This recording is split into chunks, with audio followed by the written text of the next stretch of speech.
xaaladda colaadeed ee cakiran ayaa waxa ay weli ka taagan tahay deegaanada laasqoray ee gobolkaasi Sanaag taasi oo ka dhalatay kadib markii burcad badeed reer Puntland ay halkaasi la tageen qoys Jarmal ah oo nin iyo gabadh isqaba kuna haysteen tan iyo 22kii bishii Juun ee aynu ka soo gudubnay labada ciidan ee Soomaaliland iyo Puntland ayaa halkaasi weli soo fadhiya ciidanka Soomaaliland ayaa markii hore halkaasi waxay u tageen si ay u soo badbaadiyaan qoyskan la afduubay hase yeeshee xaaladda ayaa markii dambe isu bedeshay mid u dhaxaysa labada dhinac ee Soomaaliland iyo Puntland kadib markii labada dhinacba ay halkaasi geeyeen ciidamo xoogan dhowr jeerna ay ku sikeen in ay isku dhacaan afduubayaasha ayaa weli haysta qoyskan Jarmalka iyadoo labada ciidan ee Soomaaliland iyo Puntland midba dhinac uu ka fadhiyo magaalada Laasqoray burcadda ayaa waxay dalbatay lacag madax furasho waxa kaloo socotay waan aan weli midho dhalin oo dhinacyo badan ka socotay wariyaha Khadar Maxamed Cakuule ayaa magaalada Baran waxa uu kula kulmay wasiir ku-xigeenka dhalinyarada ciyaaraha iyo shaqada ee Puntland Cali Axmed Naaji isagoo weydiiyay waxa uu Baran u yimi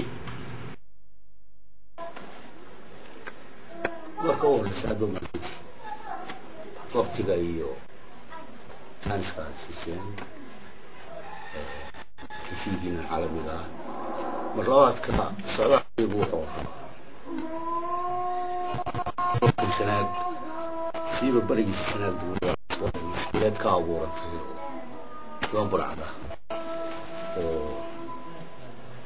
ممكن بالله حدود عكسوا أفطوي غالوا أفو جرملة أنا صوب قلي بورتا أسقول كسر رسولي عيوني marka wali hadii oo taagan dadkiina waxa moodaa in xaladoodii laga sii baxayo maamul khilaafyo maamul iyo colaadiba inay meesha ka abuurmayso buurta calmadow siiba aqoon aan ka durugsanayn halka burcad badeed oo ay ku haysato lamaanahan Jarmalka ayaa wariyuhu mar labaad waxa uu kula kulmay taliyaha ciidanka Soomaaliland ee guutada 116aad ee fadhigeedu yahay magaalada Baran Guray Cismaan Farax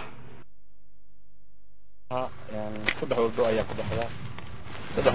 wado dhinaca barameed oo wadada inoo muuqata soo qaadi doono wadana waxda madar meel la yiraahdo ilaa wuxuu ku dhawaataa galgala meel la yiraahdo oo u jirta buuraha boqortooyada ah laakiin deegaanka tan oo u jirta ilaa 60 kilomitir magaalada adartan dhinaceeda kaleeto wadadii ayaa ka baxda qabantii Laasqoray meesha la yiraahdo iyadana waxa fadhiya ciidanka qaranka gooskan in ka hooseeya oo halkan dhow oo inoo muuqata wadooyinka laabkaana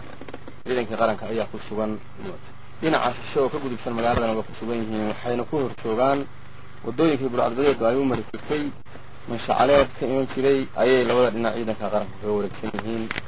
marka meel ay lug ku maraan iyaga oo sentry ama uma ay banaan wada gaari maro ilaa haddana saas ayaa lagu xeeran yahay xaaladooda markaas dadka ajnabiga halka ku sugan tahay waxaanu ka goynay oo kale cunaqabateen ku sameynay gaadiidkii iyo wixii dadku u tagayay iyo waxyaabahaas ayaanu ka goynay odayaal ayaa meesha ku sugan iyaga laftooda odayaashana warbixin ayaa laga sugayaa oqaasha iyo ismada dhammaan dadka mandaqada xaaladaas ay ciidanku hortaagan yihiin ilaa imikana ay leeyihiin waan baa noo socotaa talada ay noo soo bixiyaan ayaanu ku qaadan doonaa waxaanu ku rajaynaynaa dadka sida foosha xun dalka sharci darrada ah u keenay dadka ajnabiga in la laayo si ay uga waantoogaan kuwa ka dhameeya oo aanay sidaas oo kale uga dhigin bar burcabadeeda iyo alqaacidadu ay ku adeegto wararka ugu dambeeyay ee laga soo gaaraya deegaanadaasina waxa ay sheegayaan in maalintii shalayto ay rasaas isweydaarsadeen laba maleeshiyo beeleed oo isla deegaankaasi Laasqoray ka tirsan oo kalsan dhinacyada Soomaaliland iyo Puntland balse aanay wax khasaare ah isgaarsiinin kadib markii odayaasha deegaanku ay dhaxgaleen iyadoo labada ciidan ee Soomaaliland iyo Puntland aanay lug ku yeelan isku dhacaasi shalay Axmed Xuseen Warsame RTV Hargeysa